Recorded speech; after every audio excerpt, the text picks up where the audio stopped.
Kenapa it took us so long untuk masuk ke Uber Cup lagi? Jadi atlet perempuan itu banyak tantangannya. Tantangan terbesar adalah Dan menurut gue sekarang regenerasi pemain perempuan udah optimal. Kita masih Pensiun menjadi atlet. Is there a limit? itu sebenarnya kalau buat atlet udah jadi bonus karena apalagi atlet cewek. sayangnya untuk pacaran dengan seorang atlet ini memang penuh perkorbanan ya. Indonesia yang pertama, dia yang kedua gitu. Atau gunting ID cardnya dikeluarin dari village, nggak boleh tanding, dapat kartu hitam dan sebagainya. Jadi itu yang membuat aku that's it. This is the end of my life.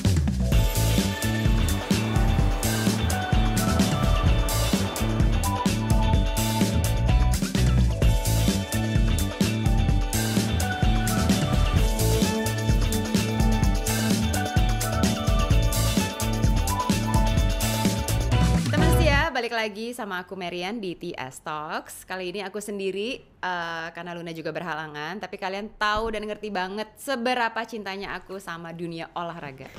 Nah kebetulan aku juga bukan ahlinya nih di bidang olahraga yang ini. Jadi makanya aku mendatangkan satu orang yang mungkin udah sangat dikenal lah ya di negara kita.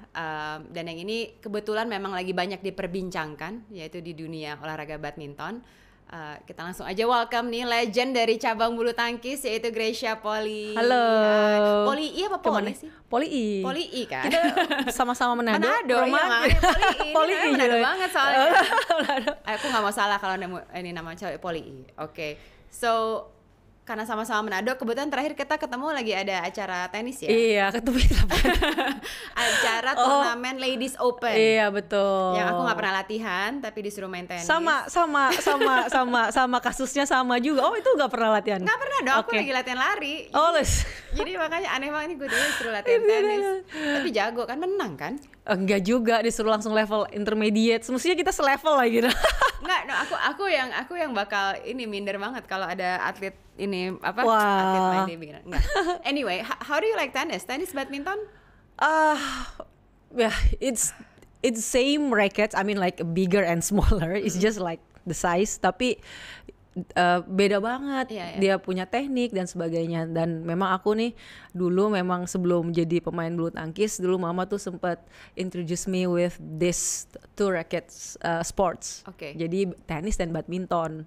Nah karena zaman dulu itu jadi sering ke lapangan badminton dan lapangan tenis. Nah karena raket dulu zaman dulu ya belum ada mungkin raket yang kecil dan sebagainya. Jadi aku ngerasa tuh tenis raketnya tuh berat banget gitu. Jadi aku lebih pilih bulu tangkis, lebih enteng. Ini umur berapa? Sesimpel itu sih sebenarnya. Ini umur berapa pertama umur kali? 5. Oh, emang kalau atlet umur 5 beda, tahun. ya. Iya. Tadi belum bilang konteksnya. Iya, waktu 5 tahun megang raket tenis kan berat kan dibanding bulu tangkis. Iya. Gitu. Jadi pas disuruh mama, ya udah kamu mau yang mana nih, raket tenis atau badminton? Iya. Ya of course aku pilih yang enteng gitu. Ntar dulu, kalau tenis kan ada ukuran buat anak-anak, ada tenis anak-anak. Kalau badminton ada nggak sih? Ada ya? Iya ada. Kirain sama semua. Hanya kan waktu itu kan zaman tahun 90-an ya, kayak aku lupa 90-an berapa. Cuman ya belum ada teknologi kayak sekarang, ada raket tenis kecil buat mini size atau yang lebih gede dan sebagainya. Kalau sekarang kan udah gila banyak banget gitu. Nah dulu nggak ada, jadi of course aku lebih pilih yang lighter. Pakai yang lighter tapi tetap adult size. Adult size, iya. By the way sekarang kan karena mungkin udah masuk Olimpik, udah menang medali emas, udah menjadi ini loh legenda bulu tangkis loh sama Taufik Hidayat, Susi Susanti, Alan Budi Kusuma. Ini nggak sih? Do you feel that? Enggak. aku nggak merasa gimana ya, karena I've been mungkin di dunia bulu tangkis itu udah 30 tahun since I was 5 years old. Terus juga karena itu jadi kayak kehidupan. Dan untuk menjadi seorang juara itu memang itu adalah sebuah, kalau atlet ya itu sebuah keharusan buat saya pribadi. Jadi aku nggak pernah memikirkan mimpi hal yang lain gitu. Aku pengennya jadi juara, juaranya itu apa udah bisa disebut juara olimpiade, juara A, B, C dan D gitu. Itu dan ya pada akhirnya sewaktu itu udah didapat, aku ngerasa ya memang aku jadi atlet meant for this gitu, untuk to be a champion. Jadi nggak ada sesuatu hal yang gue udah juara loh gitu, tapi emang I made for this championship gitu. Jadi memang end goal seorang atlet ada medali emas di turnamen yang berbeda-beda. Yang Iya, kakinya selalu lah ya mimpinya seperti itu. Apalagi kalau kita udah profesional, kita selalu maunya lo achieve yang paling the highest. Jadi waktu pensiun, Iya. pensiun menjadi atlet itu umur berapa ya berarti? 30? 34 mau ya. Oke, Ya, 34. ya. Is there a limit? Maksudnya kalau untuk apa Itu kamu sebenarnya aja kalau buat atlet udah jadi bonus. Karena apalagi atlet cewek. ya, jadi biasanya apa? What is the average pensiun? Average Umur pensiun? umur pensiun seharusnya mungkin 30 kali ya. 30 ya. Nggak banyak atlet cewek terutama yang terutama bulu tangkis juga yang pensiun di umur 35 sih.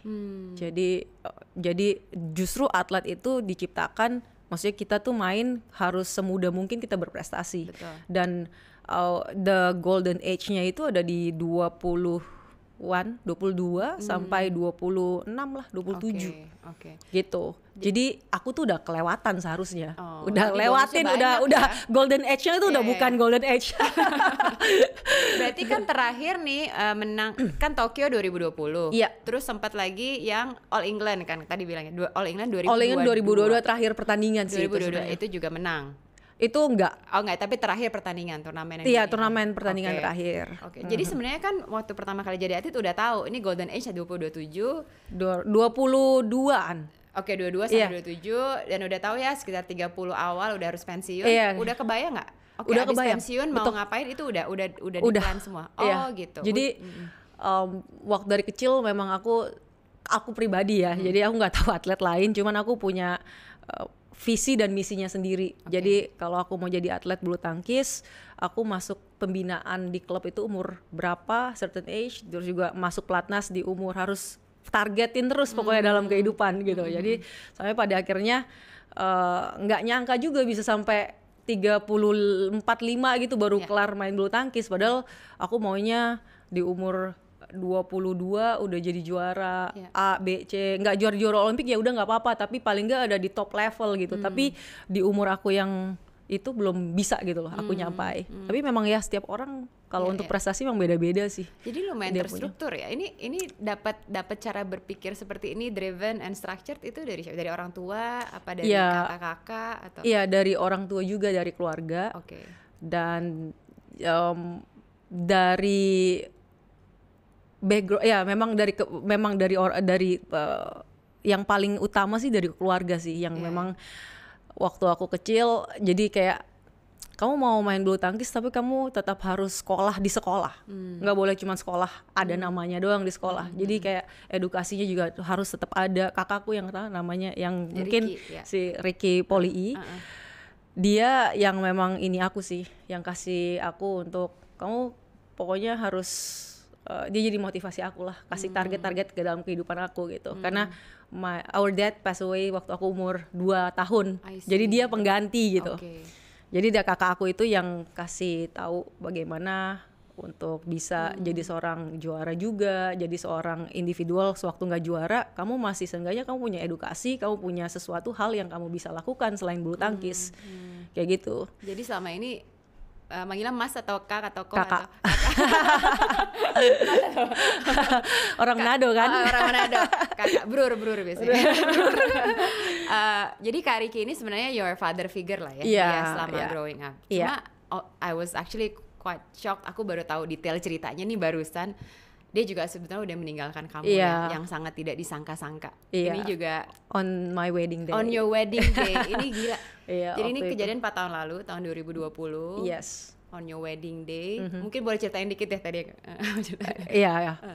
Jadi aku dan Felix suamiku sekarang ini udah kita pacaran dari 2014. Sayangnya untuk pacaran dengan seorang atlet ini memang penuh perkorbanan yang sangat-sangat dia harus karena Indonesia yang pertama, dia yang kedua gitu. Atau ketawa negara nomor 1. Sayangnya makanya aku bilang sayangnya gitu kan. Tapi karena dia pada akhirnya kita memutuskan untuk menikah di tahun 2020 setelah Olimpiade. Tapi karena ada COVID dan sebagainya, ya harus diundurkan Olimpiadenya. Nah, aku di situ kayak aku dan Felix galau juga dengan keluarga. Ini gimana? Terus ya tahu sendiri kan pada saat COVID kita juga semua di limit dan lain-lain, bisa nikah atau enggak dan sebagainya. Tapi akhirnya setelah kumpul keluarga kita akhirnya menetapkan untuk tetap jalani nikah. Walaupun nanti aja di Olimpiade atau enggak, ya udah yang penting saya berkomitmen untuk jadi seorang istri dan seorang atlet gitu. Dan setelah jadi seorang istri dan atlet, tetap atlet yang lebih berat, jadi Indonesia tetap bersama, suami nomor 2 gitu. Waktu jadi udah ditukar belum sekarang, apa tetap Indonesia tetap enggak, sekarang udah enggak, makanya cepet pensiunnya. Okay. Sekarang udah jadi, suami nomor 1 betul, ya. Betul. Nah di tahun 2020 Desember kakak kan yang harus jadi pengganti papa kan, karena dia harus antar aku ke altar dan sebagainya. Di wedding day pada saat itu kita harus tes antigen. Semua kan tamu lah. Semua tamu. Ya kita lah ya dulu semua. Si kakak aku kedapatan reaktif tesnya. Jadi dia harus akhirnya mengeluarkan diri dari event dan dia cari tempat untuk dia bisa tes PCR, dan pada at the moment kita belum ada vaksin juga kan. Terus juga at the moment juga PCR atau antigen apa sebagainya itu susah banget masih. Dan ya jadi nggak nyampe 24 jam pas jam 4 sore saya menikah dan jam 7 resepsinya itu masih nggak keburu, sampai pada akhirnya jam 10 kakak tuh masih kayak nunggu aku disahin gitu loh jadi istri Felix. Dia nungguin jam 10, jam 11 malam kita udah kelar wedding. Kita udah siap-siap, kita harus, karena waktu itu siapa nih close contact sama kakak dan sebagainya. Jam 12 malam itu kita lagi masih capek ngurusin wedding, dan kita harus capek juga ngurusin kakak yang lagi reaktif kan. Tapi di jam 1 tuh malam kakak tiba-tiba drop saturasinya langsung 17. Sebenarnya kita kan orang normal 90 gitu kan. Nah dia langsung 17, nggak lama dari situ, sekitar 2:30 pagi dia langsung pass away. It's just like within 24 hours. Wow, iya kayak within 24 hours, not even 24 hours sih itu. Jadi terus jadi dia benar-benar nungguin aku dan Felix menikah, dan dia udah sempet, jadi kami punya grup lah ya, grup keluarga Poli gitu. Nah Felix sudah diundang karena Felix kayak pengganti dia gitu di karena kan aku, kakakku cewek, mama, papaku udah nggak ada. Nah, otomatis kakakku yang cewek suaminya juga udah meninggal. Jadi nggak ada cowok gitu loh di dalam keluarga. Jadi dia kayak udah invite Felix, pas udah sah, dia invite Felix ke keluarga. Itu kita kayak, aduh ini kok kakakku kayak, maksudnya dia udah kayak udah tahu dia ini gitu loh. Tapi kan cepet banget gitu, nggak? Iya, jadi waktu itu keadaan yang buat aku sih benar-benar kehilangan sosok, kehilangan seorang ayah yang kedua juga. Terus juga at the same time kita lagi dari COVID, mama waktu itu akhirnya close contact dia, paginya dia positif juga. Wah itu mama kamu juga akhirnya positif. Jadi kan aku mau tanding ke Thailand 3 minggu, tanding Super 1000, ya maksudnya tour yang memang sebelum Olimpiade gitu. Terus aku dan Felix setelah on our wedding day jam 12 malam yang aku bilang itu, kami langsung bukan pisah ranjang lagi, bener-bener pisah kamar. Aku harus balik ke asrama gitu, aku harus tinggal di asrama. Nah Felix ya di rumah, dia jadi kayak sendiri lagi. Jadi kayak karena dia juga ngurusin keluarga, aku harus balik karena tugas Indonesia ya, tugas ke asrama gitu. Jadi aku harus komitmen dengan tanggung jawab aku juga, jadi aku nggak bisa ngurusin keluargaku. Jadi Felix yang ngurusin keluargaku semuanya. Berangkat tanding masih kayak keadaan kayak ngawang aja, ya ini bener nggak ya gitu. Terus COVID ya dan lain-lain. Tapi ya everything it's beautiful in his time ya. Waktu Olimpiade 2021 lah itu udah benar-benar wah gila ya, Tuhan tuh adil banget ya. Maksudnya dikasih emas tuh bukan, nggak nyangka juga pada saat itu bisa jadi seorang juara Olimpik gitu. Memang pikiran dan mimpinya itu dari kecil udah ditanam buat seorang atlet. Tapi waktu kita benar-benar dapet jadi juara Olimpiade, it's the highest achievement ever ya, udah as an athlete. Itu kayak ini benar juga nggak sih? Jadi dari situlah memang ya waktu itu sih nggak bisa ngomong kayak gini, susah untuk describe. Iya. Makanya Itu ini aku aja nggak masih ngerti yang sih. kayak kalau orang susah describe itu kadang-kadang karena masih banyak ini ya, masih overwhelming. struggle, masih overwhelming gitu. Aku dengar ceritanya aja ya. I cannot imagine seberapa perasaan kamu campur aduk ya. This is your wedding day, supposed to be the happiest, one of the happiest day of your life. Tapi malamnya dapat Kabar. berita musibah lah yang tidak disangka-sangka. Harus tetap berangkat dan menyiapkan fisik dan juga mental yang kuat. Mental banget sih tau waktu itu. Gila sih, aku nggak ngerti lagi sih itu gimana. Yang bikin kamu kuat apa waktu itu? Karena itu pasti nggak gampang loh. Apalagi mama kamu lagi sakit juga. Iya, dan aku nggak berani. Waktu itu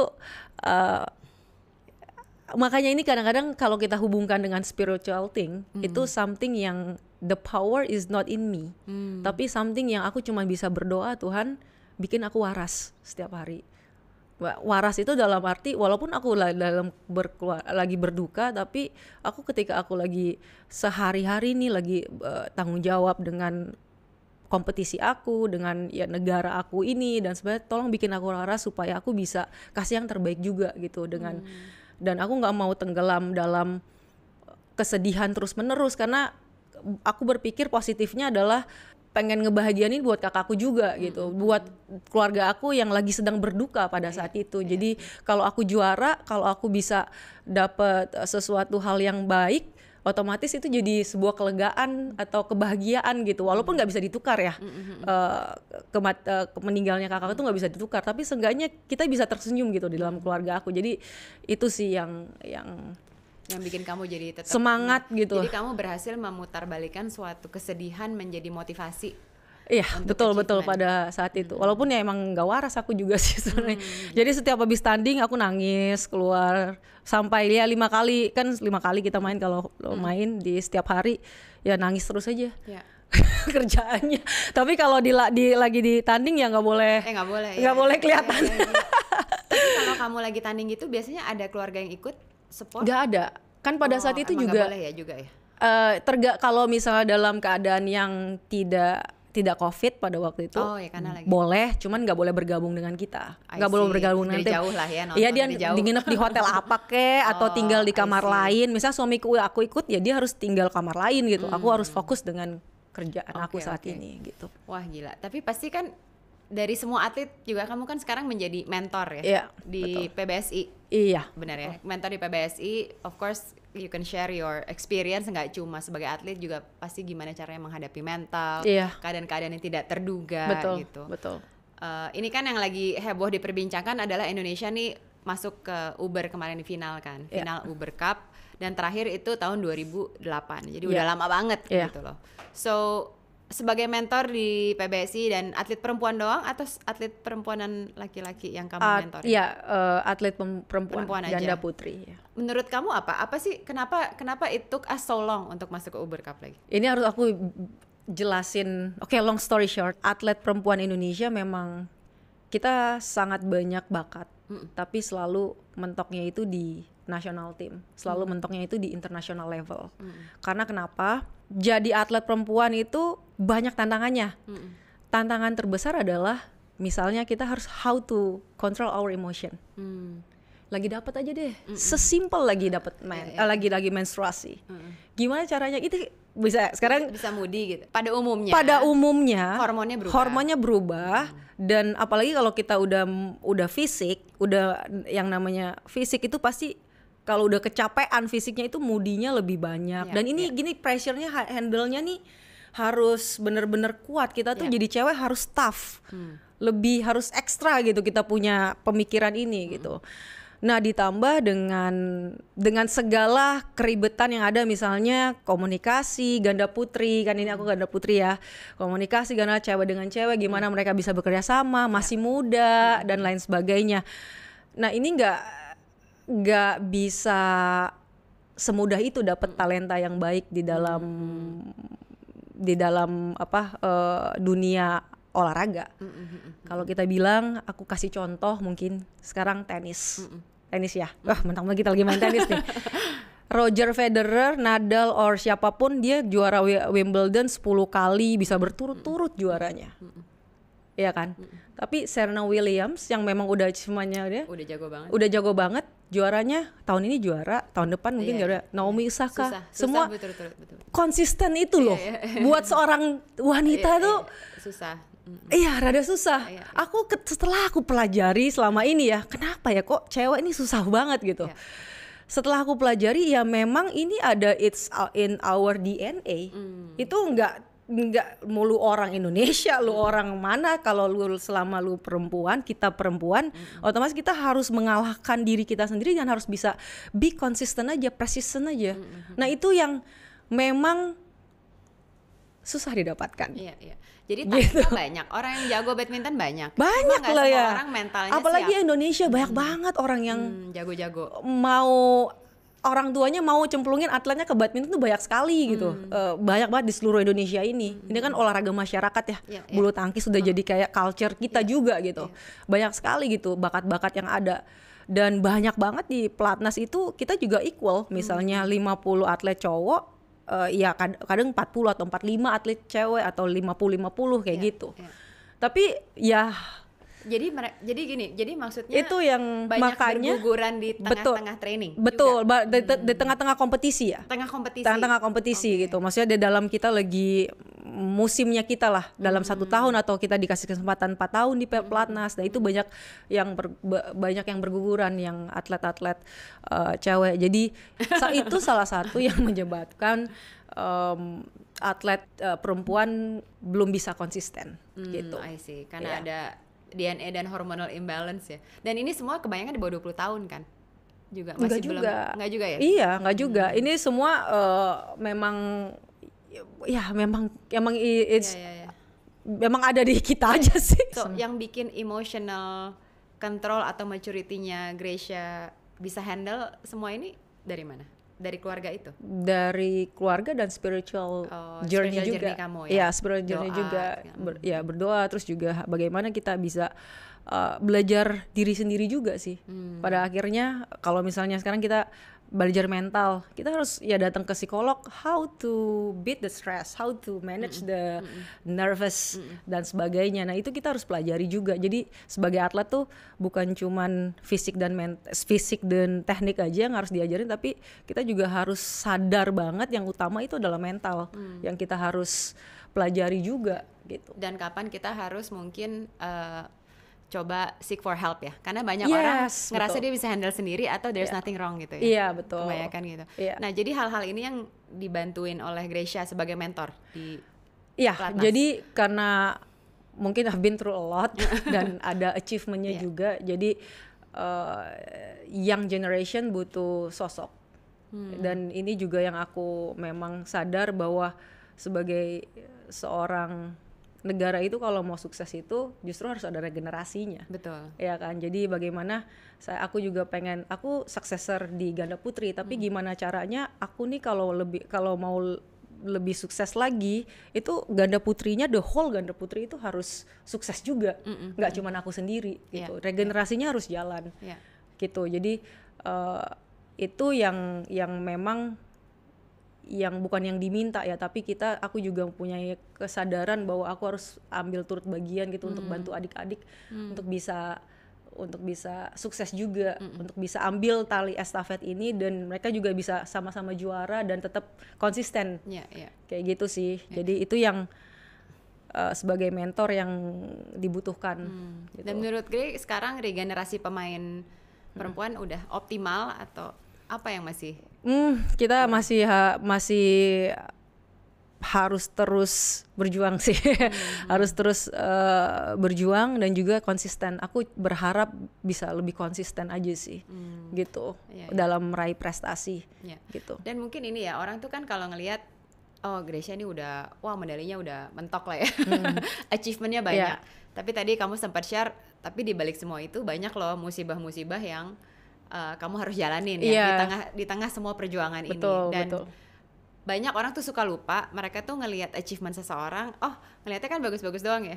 Dia tuh nggak tahu, mungkin udah sering gagal, udah sering ditolak, udah sering apa. Momen-momen apa di luar musibah yang keluarga gitu ya, yang kamu paling inget, wah gue gagal yang ini, kamu ngerasa kamu gagal gitu.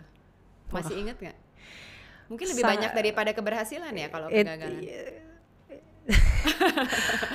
Kalau ini adalah di 2012 di Olimpiade London. Oke. Aku didiskualifikasi dari Olimpiade. Jadi itu momen buat seorang pemain bulu tangkis, momen dimana ini aku pikir ini adalah hal yang udah terburuk gitu, yang benar-benar udah karena dari kecil umur 5 tahun mau menjadi seorang juara, mau masuk Olimpiade, even masuk Olimpiade kan susah banget ya, susah banget. Terus juga udah di Olimpiade nih, masuk pertama kali main. Terus karena ada hal dan satu hal aku udah banyak sebarkan sih ini masalah ini. Ada satu hal aku harus didiskualifikasi di situ dan itu benar-benar aku dikeluarin, digunting ID cardnya, dikeluarin dari village, nggak boleh tanding, dapat kartu hitam dan sebagainya. Jadi itu yang membuat aku that's it, this is the end of my life kayaknya. Nah kalau atlet ini semua prestasi ada di tangan kita, dalam hati. Terus aku Pak yang dikorbanan. Tadi aku pikir, duh kok nggak dibela sih gue gitu kan. Udahlah ini mending keluar negeri aja lah, ngelatih kayak jadi pemain luar negeri kan. Ganti warga negara. Warga negara. Menembus garis batas itu lebih kepada how to overcome your limit. Stay through with this sports. Ada grit nggak aku dalam setiap keputusan yang aku ambil dan aku jalanin. Bukannya malah memotivasi kalau banyak yang semangatin, nggak juga, malah jadi pressure ya? Kalau aku sih enggak. Nah mantan partner kamu nih Apriani Rahayu, katanya punya potensi yang sangat besar untuk menang. Karena kan sebelumnya udah dapat medali emas juga ya di Summer Olympics. Nah ini what do you think, chancesnya gimana? Ada.